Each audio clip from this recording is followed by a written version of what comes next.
You want your days to feel less chaotic and more flowy because better management of your time means better flow in every area of your life. But the secret isn't cramming more into each day. If we look at some of the most successful people right now, their schedules aren't impossibly packed. They're intentionally time managed. Welcome to the Full-Time Life podcast. I'm Steph.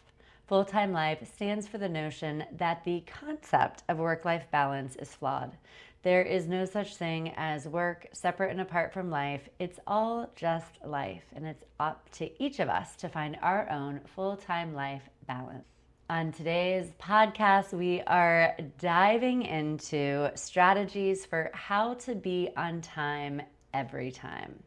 And when I tell you, please believe me that I have strategies because I have struggled. I'm Steph, and my strategies for managing your time and energy to find flow have helped me and my clients transform from constantly running against the clock to consistently showing up as our best selves.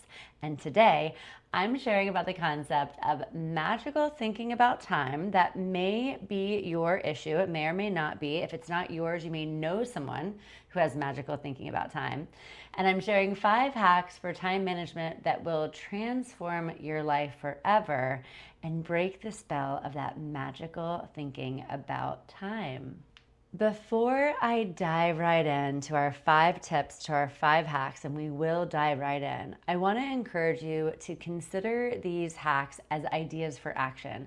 If there's any of these that may be contributing to your time blindness, then that might be something that you might want to try. And if you are always on time all the time, and I have many friends that do not struggle with time blindness or magical thinking about time, then maybe share this podcast with someone in your friend group or family that does struggle. Because these are really powerful hacks for how to get back on track with being on time and having time awareness. And even better than time awareness is time abundance. So let's just get into it. The first hack is what I call the reality check. So first and foremost, I keep using this term magical thinking, and I want to define it for us. Magical thinking about time is believing that we can accomplish more in a given time frame than is actually possible. It's that optimism that says traffic is light, every task will go smoothly, and nothing unexpected will happen. In a lot of ways, it's positive thinking about time, and that's why I call it magical thinking. It sounds great, but it ends up sabotaging us in so many ways when traffic isn't light, when the task doesn't go smoothly, and when we haven't budgeted enough time for the thing that we need to do. This kind of magical thinking sets us up for a constant battle with the clock, and the battle is exhausting and we will never win. So for this hack, the reality check, if you struggle from this magical thinking about time, for this hack, you are going to track how long your routine tasks actually take you. You don't have to do it for more than a day or two, but think this is your morning routine, your commute to the gym or to work, making coffee or breakfast, getting ready, the things that you do most days. This data is going to completely recalibrate your time awareness around the things that you do every day. It's your reality check, and it turns time elusiveness into time awareness, and it's so powerful. So when I first did this exercise, it was way back many years ago. I lived in New York at the time, and I read this blog. I was actually trying to figure out what was holding me back from being on time because I had the best intentions. I woke up early. I wasn't lazy. I was major in hustle culture. I woke up at like 4:30 in the morning to go to 5 o'clock gym, to get ready at the gym and go to work. I was constantly go, go, go.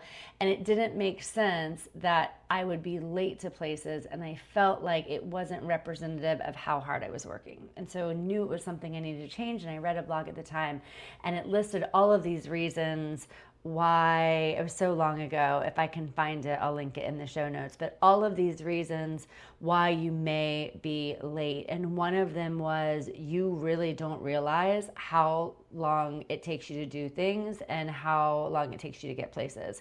And so this was a recommendation from this that I did back then, and I still do now, because from time to time, I need a tune-up. It is something ingrained in me, and I do need a tune-up from time to time. So you're going to track how long your routine tasks actually take you. When I did this, what I did is I kind of gamified it a little bit. I would write on a Post-it note how long I thought it took me to get ready in the morning.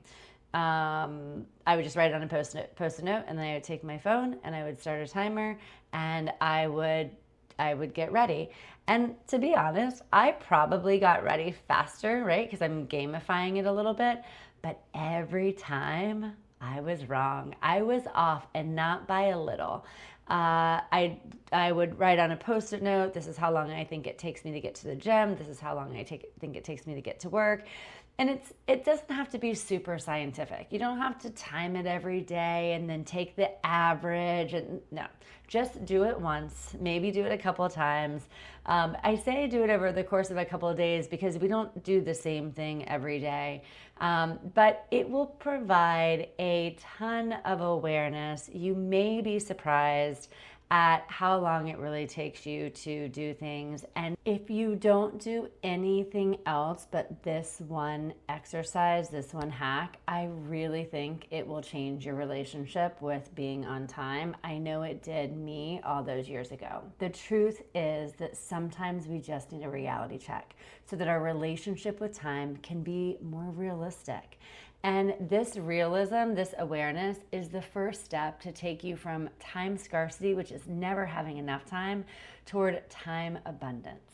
Hack number 2 is what I'm calling the clarity cure.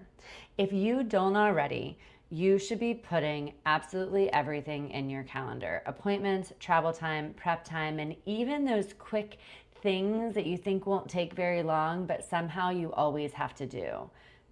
Your calendar creates, the cool thing about your calendar is it ends up creating a visual representation of the flow of your day.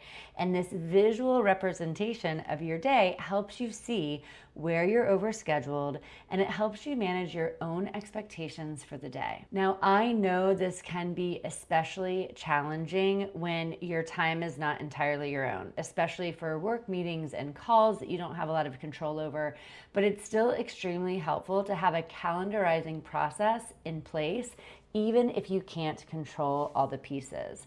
One of the other challenges about having your calendar all in one place is sometimes you have a work calendar and a personal calendar and a Gmail calendar. There are solutions to merge those.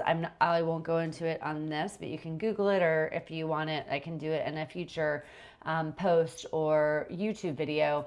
But essentially there are applications where you can merge those so you can get that visual all in one place. So you can have both the personal thing that you need to do and the work thing, and have them all in one place. And that visual just can be really powerful, especially for those of us that are big visual people. This clarity about what actually fits in your day is the beginning of time freedom. So we talked about time abundance by figuring out how much time everything takes you, especially your routine tasks. And now we're talking about time freedom. And once you can get things in your calendar, you can start to play around with what goes where. You can start to play around with your energy and when you're more energized in the day. But step 1 is getting it in your calendar. Instead of constantly feeling like you're hustling to keep up, you can start to see the pieces that can be moved around or eliminated altogether. Okay, the third hack I refer to as the easy button. Ease is the name of the game. Ease was actually one of my words of the year a couple of years ago. And for this, when it comes to our schedule and our time management and all of that, we are trying to figure out how we can create more ease, more breathing room in our schedule. And even though I said at the beginning of this that you can pick and choose, maybe just try one of these and see if it makes a difference for you. But this actually builds on the prior two. So if you're just going one by one and taking one a week or one every couple of days, you're first getting real about how long it takes you to get things, get to places and get things done. You're then adopting a calendarizing process if you haven't already, or maybe you have partial calendarizing. And now you're implementing the easy button. So now that you know how long everything actually takes you, and when you put it in your calendar, you're going to add inflation. So what I mean by inflation is if something takes you 10 minutes, if it takes you 10 minutes to get to work or to school or to the gym, you're going to inflate it by 1.5. Now you're going to come up with your own inflation number over time. That's very personal. It's probably greater than 1.5, but this is how you're going to create more ease in your schedule, is multiplying that 10 minutes by 1.5, so you get 15 minutes. So you're putting that in your schedule, your travel time, for actually 15 minutes. So, and if getting ready in the morning takes 20 minutes and you're putting that on your calendar, you're actually going to block off 30. And this isn't about tricking yourself. There's lots of advice out there that you can turn your clock back or ahead so you think you're late, so you're tricking yourself. And this isn't about that. This is about creating a buffer for the unexpected. The dog might need an extra walk. You might spill coffee on your shirt. You might just need a moment to breathe before rushing to your next commitment. Very likely traffic is going to interfere with your best laid plans. This inflation number is going to create more ease to your schedule. Like I said, you'll find your best inflation rate to give your schedule more ease, but 1.5 is a really good starting point. It's probably something like between 1.5 and 2. You'll know it when you have ease in your schedule. When you build in this cushion, this ease, it allows you to arrive at places, arrive for calls and business initiatives and the things you need to do, calm instead of frazzled. And occasionally, you'll even have a little bonus extra time to yourself. This should be a delight in our go, go, go world, that you have time to sit and actually do nothing. This simple shift from magical thinking to realistic planning. Now these 3 hacks now we're getting very realistic about our planning. It creates a sense of spaciousness in our day. And that spaciousness, that is going to open us up for more creative ideas and more time abundance. There's that talk of time abundance again. All of these are leading towards moving away from time scarcity and towards time abundance. Okay, hack number 4, I like to refer to as the buffer zone. The buffer zone is about giving yourself 10 to 15 minutes between appointments and calls whenever possible. These small pockets, they end up being like little white spaces on your calendar. So you may actually have to block them off so no one schedules over them if you're in an environment where people are booking over your schedule. But these small pockets on your calendar aren't wasted time. They are going to be your sanity savers. They're going to allow you to process what just happened, prepare for what's next, and handle our basic human needs, like using the bathroom, grabbing water, those things that we never have time for. Most importantly, this buffer zone is going to prevent one delay in the day, like a meeting that runs over, from cascading through your entire schedule. We've all had these experiences where one meeting runs long, which makes us late to the next, which means we have to skip lunch, and now we're hangry in the afternoon, and suddenly the entire day has gone off the rails and feels like a disaster. Buffer zones are going to be your insurance policy against this domino effect. They're the breathing room that keeps your schedule flexible enough to bend without breaking. And this is going to create just a little more, it's in a similar energetic as this inflation, which is preparing for the unexpected. The buffer zone is more intentionally trying to create space in your day where you're not running from one thing to the next. So they're similar but different. When I implemented the buffer zones in my own calendar, I have found that it allowed me to be more present in each meeting. When I have things that are stacked back to back, I'm constantly looking at the time. I'm trying to rush the person that's talking to me because I've got to get on to the next thing. And I'm just rushing the people around me because I've stacked my schedule. And it's really not fair to anyone involved. Buffer zones also serve as permission to do a little less, to not take advantage of every second and minute of the day. You need these buffer zones to effectively transition your brain, your body from thing to thing. You're not going to always have them built into your schedule, but especially around appointments, meetings, calls, anywhere where you are just going to be switch tasking really quickly from one thing to the next. Give yourself this gift of a buffer zone. And rounding out our list at hack number 5 is preparation.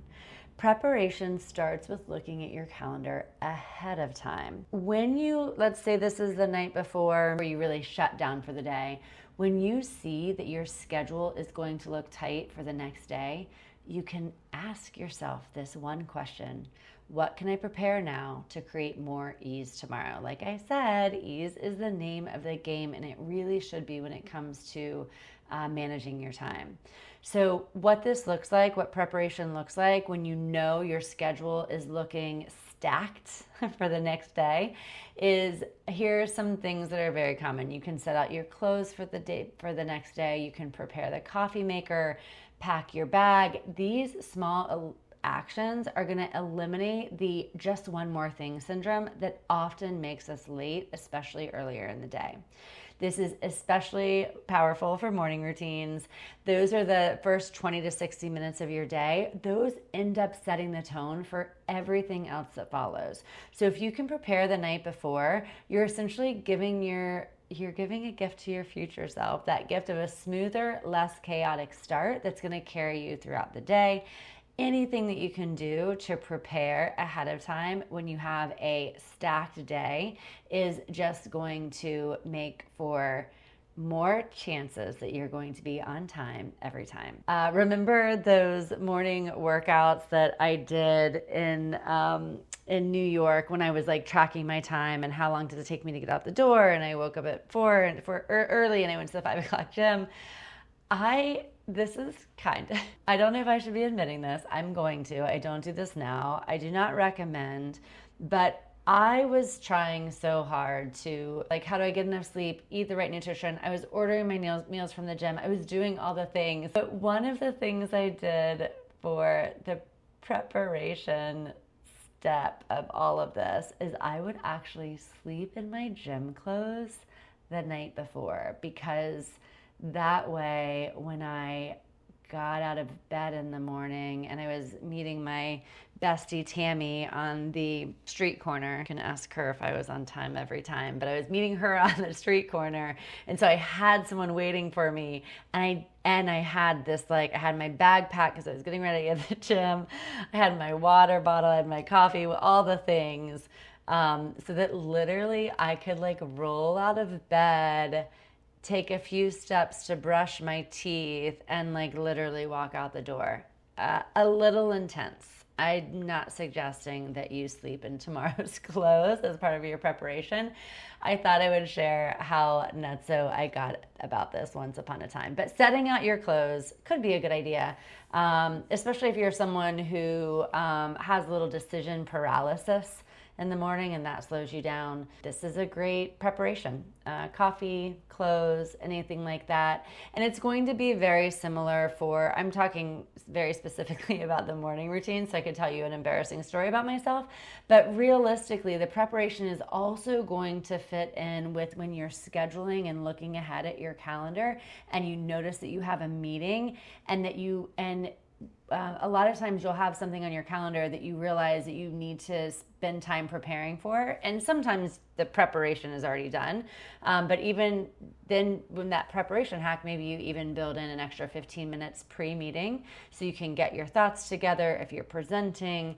Just making sure that you have time to prepare, or that you're doing those things to prepare yourself for ease when you get to the time in the day when you're supposed to do the thing and be on time. Okay, let's wrap this up. The real magic of time is in how we use it, not how we abuse it and try to fit more things into the day that don't belong.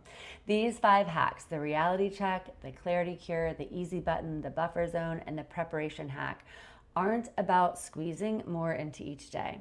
They are about being honest about what fits in each day, not just so you can get clear about what's important, but so you can have more ease to your schedule. I have to remind myself time and again that life isn't about cramming more into each hour. Life isn't about doing one more thing. When we are being honest about what actually fits in our day, we can make really intentional choices about what deserves our attention and our energy and our time. And here is the beautiful part. When you start to implement these practices, you're setting yourself up for more of that time freedom and time abundance that I spoke of. You end up stacking as much in your favor as possible for more ease and less stress. I would love to know if you try any of these, if you use any of these, and what your experience with them is. I would love to know if you have more to add to these. So drop a comment. Let me know what you're going to try first, or share your own time hack that is tried and true that's worked for you. And if you found this helpful, go ahead and subscribe for more strategies on finding flow, creating time abundance, and ultimately living your best life yet. And I will leave you with this last little tidbit, that time management strategies aren't necessarily for doing more. They are for leaving a little space in your schedule for magic, for synchronicities, and for the delightfully unexpected.